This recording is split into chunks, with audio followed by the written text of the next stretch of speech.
Hello बच्चों, let's read this question. The question says match the column 1 with column second. तो हमें यहाँ पे करना है कॉलम 1 को मैच करना है विद कॉलम सेकंड। तो कॉलम 1 पे यहाँ पे गिवन है bacillus thuringiensis, Escherichia coli, PCR, serum. Column second में गिवन है for the production of human insulin.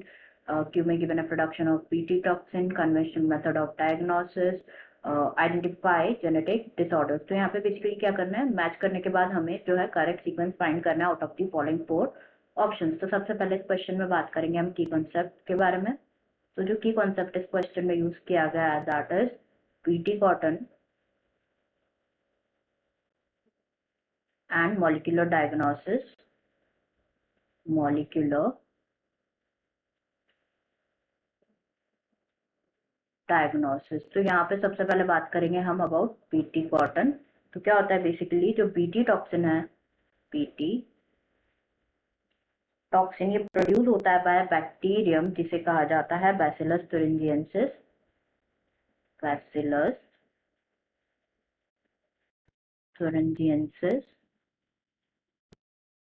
Bacteria से प्रोड्यूस होता है बीटी टॉक्सिन। एंड जो बीटी टॉक्सिन जीन है, इनको क्लोन किया जाता है फ्रॉम द बैक्टीरिया एंड इनको एक्सप्रेस किया जाता है प्लांट्स में, क्योंकि ये क्या करते हैं, ये रेजिस्टेंट प्रोवाइड करते हैं to insects because they provide resistance to insects without the need of insecticide. तो जैसे एग्जाम्पल अगर हम देखें तो example include BT cotton, BT corn, rice, tomato, potato etcetera. तो यहाँ पे अगर हम देखें फर्स्ट, तो यहाँ पे गिवन है बैसिलस thuringiensis। तो बैसिलस thuringiensis से क्या प्रोड्यूस होता है, जैसे कि हमने देखा बैसिलस thuringiensis से प्रोड्यूस होता है बीटी टॉक्सिन। तो जो ए है वो मैच हो जाएगा विथ क्यू। नेक्स्ट यहाँ पे गिवन है एस्चेरिचिया कोलाई। तो यहाँ पे हम बात करेंगे about the genetically engineered human insulin also known as humulin. तो जो इंसुलिन है उसको यूज किया जाता है किसके लिए, डायबिटीज के लिए यूज किया जाता है, जो कि अर्लियर एक्सट्रैक्ट होती थी from pancreas of slaughtered cattle and pigs.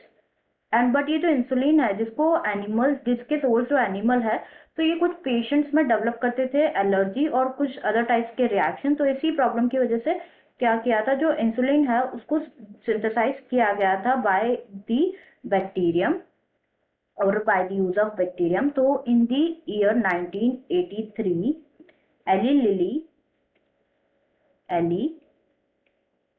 Lily एक अमेरिकन कंपनी थी जो कि जिसने प्रिपेयर किया 2 DNA sequences, 2 DNA sequences prepare किए जो कि करस्पॉन्डिंग थे to A and B chains of human insulin, जिसको इंट्रोड्यूस किया in the plasmids of E coli Escherichia coli में इंट्रोड्यूस किया टू ट्रांसफॉर्म जो ई कोलाई है to produce what, to produce insulin chains, and chains A और B produce हुई separately, जिसको extract किया एंड कंबाइन किया by creating disulphide bonds to form human insulin. तो एस्चेरिचिया कोलाई जो है ये मैच हो जाएगा with the production of human insulin. E coli को यूज किया जाता है for the production of human insulin. तो बी मैच हो जाएगा विद बी। सी यहाँ पे गिवन है पीसीआर। तो पहले हम समझते हैं अबाउट मॉलिक्यूलर डायग्नोसिस। यहाँ पे मॉलिक्यूलर डायग्नोसिस, तो मॉलिक्यूलर डायग्नोसिस से यहाँ पे मतलब है क्या होता है basically, for the effective treatment of diseases क्या जरूरी होता है, अर्ली डायग्नोसिस जरूरी होता है। अर्ली डायग्नोसिस से मतलब क्या है, अर्ली डायग्नोसिस जरूरी होता है, जिसका मतलब है जो डिजीज है उसका नेचर एंड कॉज को समझना, उसके नेचर एंड कॉज को डिटरमाइन करना। And the next one is उसकी पैथोफिजियोलॉजी है उसको समझना। तो पैथोफिजियोलॉजी से मतलब क्या है, पैथोफिजियोलॉजी मतलब होता है जो डिजीज होती है, डिजीज की वजह से जो चेंजेस होता है ना नॉर्मल फंक्शंस में, उनको समझना भी जरूरी होता है। तो जो कन्वेंशनल मेथड्स होते हैं, कन्वेंशनल मेथड्स होते हैं डायग्नोसिस के, ये इंक्लूड करते हैं सीरम और urine analysis, serum and urine analysis जो कि which can not lead too early detection of diseases, जिसकी वजह से अर्ली डिटेक्शन नहीं हो सकता है डिजीजेस का। तो दी अदर मेथड्स इंक्लूड जैसे रिकॉम्बिनेंट डीएनए टेक्नोलॉजी है, रिकॉम्बिनेंट डीएनए टेक्नोलॉजी है, PCR stands for polymerase chain reaction, और ELISA stands for enzyme linked immunosorbent. ऐसे जो है ये सर्व करते हैं the purpose of early diagnosis.